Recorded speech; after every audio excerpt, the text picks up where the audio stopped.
So for now, as you can see, it's only a passive arm. You can move it around using the drill guide, navigate drill guide, as you normally would do with a navigation case. Just show you a few pictures. This is the first time I use it for a minimal invasive case. I think it was a tumor case. You do like you normally would do with reference. This was a lumbar case, and then do a scan, and then you put the passive arm on the table, and then you need to drape it and put the devices I'll show you in a minute. And then again, it's only a passive arm, so you move it, and it only helps you not to move around during surgery. It's still not able to navigate on its own. There is a second part to this arm where you put a robot head on it. So this is a different concept. BrainLab didn't want to do these big robotic devices. The whole idea from BrainLab was to do it small, so practical. This is the only thing you need. You don't need the big device you just saw in the previous talk.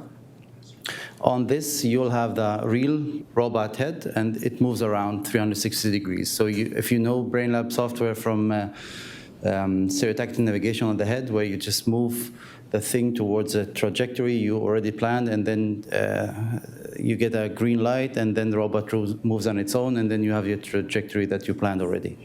So I'll show you what we did here. This was the first ever case. You move it around using the navigation, and then you have to register the drill guide. And then using the navigate drill guide with the arm, you just put it in position you need, drill, put a K-wire, and then put the screw. It's like not very fancy. I'll show you the case with a video. This is a lumbar case, degenerative case. 3-level instrumentation with the BrainLab surface, automated registration, which is also very nice. In the CT, you do the scan. Could you show the first video? And here you see how the quality is with an intraoperative CT. It's just amazing. You see everything you want. It's a CT quality, real time, and then you use that with the passive arm.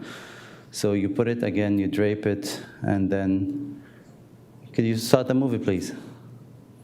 So now, again, thank you.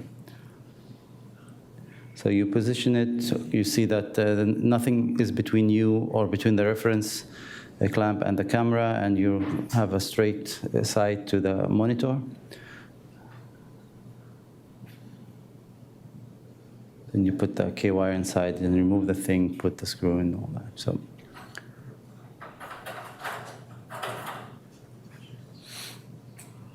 So again, it's not really very helpful yet. This is the first step. They do have the robot head that you put on this passive thing, and then you can use it for the pre-planned trajectory.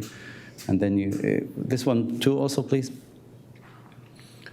So here you'll see how you use it in real time, where you see that the navigation is moving. Navigated drill guide.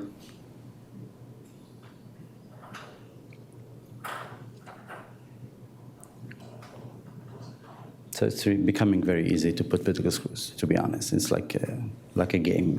So that's why we allow our residents starting second year to put pedicle screws, lumbar, and starting fourth year thoracic. That's it. You just position it, and then you don't have to worry about that trajectory anymore. It stays there.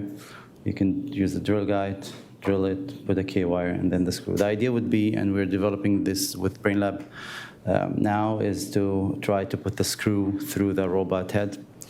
We're not there yet, though. So the instruments aren't navigated, just no, but you can. You can, but no, but it doesn't make any more sense without the robot, to be honest. Yeah. And that's it.